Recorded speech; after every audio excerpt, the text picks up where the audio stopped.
Hi guys, in this video we're going to be looking at a couple of things. These acrylic bases and my pile of shame.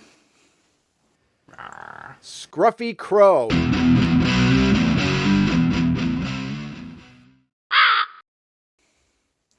Alright, so we've got Stargrave on the horizon.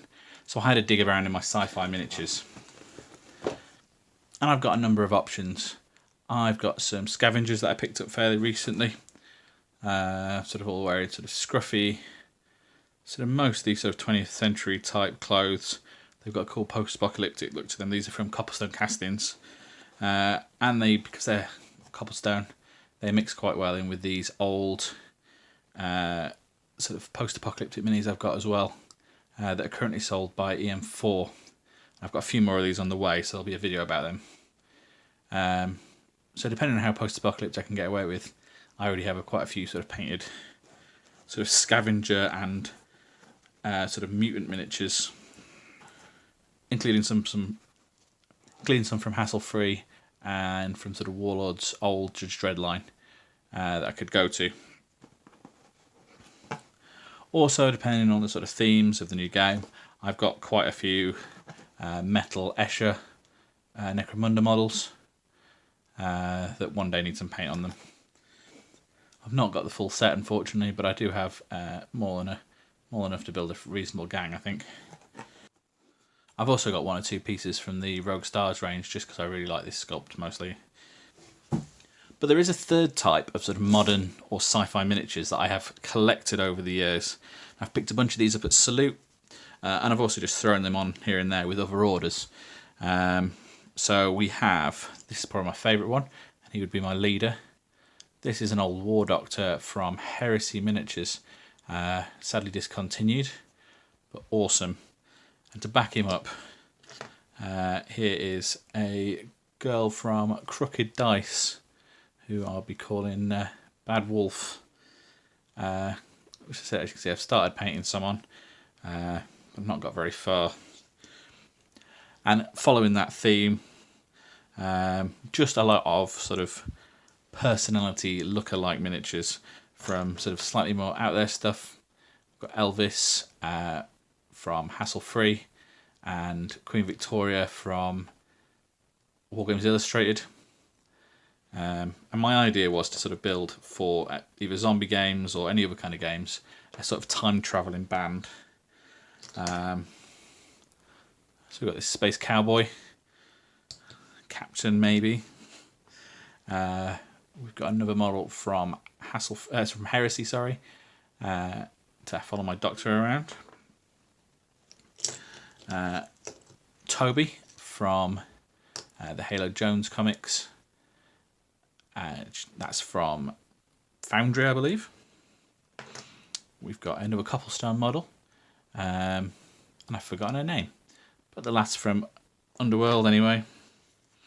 A whole bunch more from Hassle-Free. So we have a Sean in a dynamic pose wielding his cricket bat. And another one of my favourites here. This guy's definitely going to require a good paint job. This is obviously Ash. Groovy. We've got some stuff from Studio Miniatures. Now, a lot of their sculpts I don't think are up to the same quality as the Hassle-Free or Heresy stuff.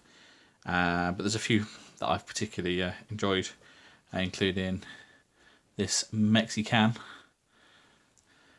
and some more time travelers here. Especially this one. I think this one's really captured the Marty look. So yeah, I've collected these minis over the years purely because I like them. I'm a bit of a nerd, but I've never had any real use for them, which is one of the main reasons why they've ended up not getting painted. But I'm gonna hold myself to it, and I'm gonna paint some of these now. Now the problem I had was, how am I gonna base them? Obviously you can see that I've gone for some of my homemade cobblestone bases, and I think I've pulled these off, going from quite nicely to not so good. And I've made a bunch of these using one of my cobblestone press mould fake basing pads here. But if I'm going to be using these in a sci-fi game, but I possibly also want to use them in a zombie game or I want them to fit any setting, I really couldn't work out what kind of basing I wanted to give them. I was leaning towards the cobblestones because I've got a cobblestone gaming mat, and that would always kind of fit because that's what I'd be using for a lot of stuff. Or just sort of this ashy, broken concrete look that I've used on my post-apocalyptic stuff, because I think that's kind of generic, and I can even add some bits and pieces to that to make it a bit more interesting. But it gives it a nice sort of background. Or some people suggested sort of generic sci-fi grating or flooring, even using some of the Games Workshop pre-made bases. So I was completely torn about what to base these guys on to make them fit and to make them work on as many different systems as possible. Until someone on one of the groups suggested clear perspex bases. So I mean, if I hold this to the camera at the right angle, this thing all but disappears. They're pretty cool. And obviously they'll get a bit more scratched up over time, but this could be quite an interesting thing to use. I've never used these before. So this video is going to be part, I'm going to get some of these painted, which I'll not walk through, I'm just going to get them done, and then we're going to see how they look on these bases. So, partly because it's raining outside, and for the purpose of this video, I'm going to concentrate on getting these two guys painted up, and we'll see how they look. Just because I was in a mood to mess around with some of these models, I've set up a second wave, so as soon as I can get outside to get these undercoated, I'll be doing these ones. I've based these on rum corks. This is a preference of mine.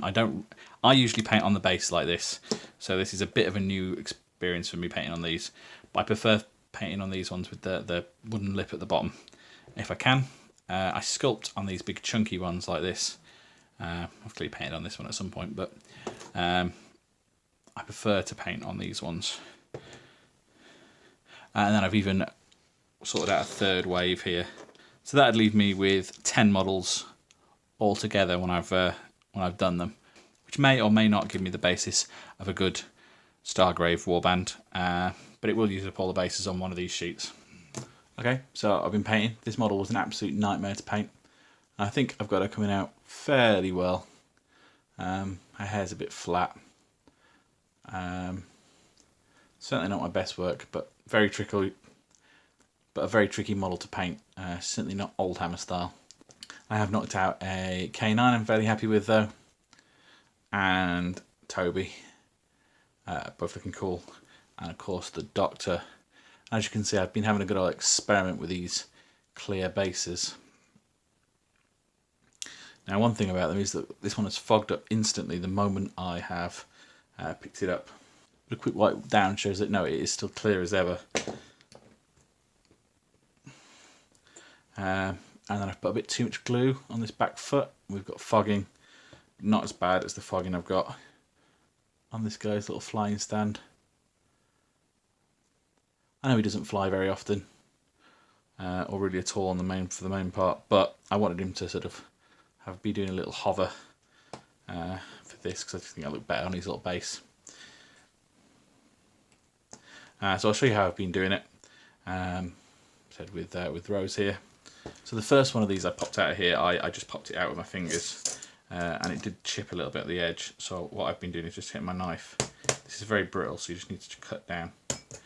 There we go, 2 little cuts. I'll pop straight out. And then I've been taking my model, snipping it off. I want less wire than there is base size, so less than 2 mil of wire, including the sort of chewed bit. Then been placing them on the base, trying to work out roughly, make it look central. And then because that wire is kind of spiky, that'll leave a little mark on the base there like that. Get my little handy drill that I use instead of a pin vise.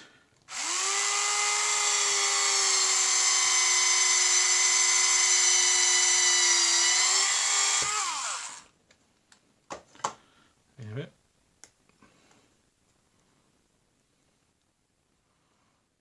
And then I'm just taking off this top layer of the protective plastic. Now I'm getting my glue, and I'm trying to put as little glue as possible, because it's not going to take much to hold them down. But I do want it on both their feet. So a little bit on the peg, just the tiniest dab on the other foot.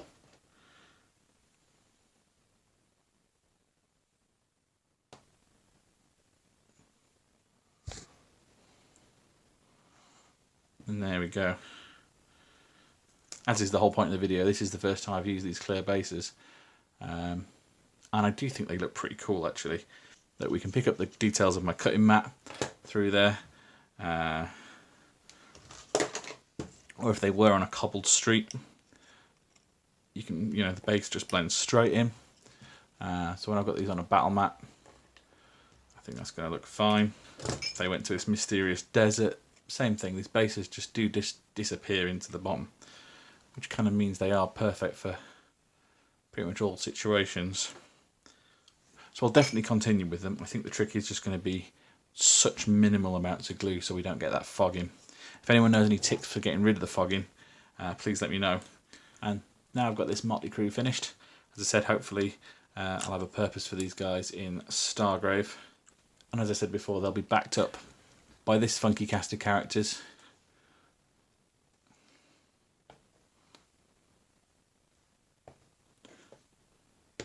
And we'll definitely be looking at the whole gang again once Stargrave's been released and we know exactly what's required. And that's all for this video. Please let me know what you thought down in the comments. Maybe subscribe for more. And as ever, thanks for watching. Bye.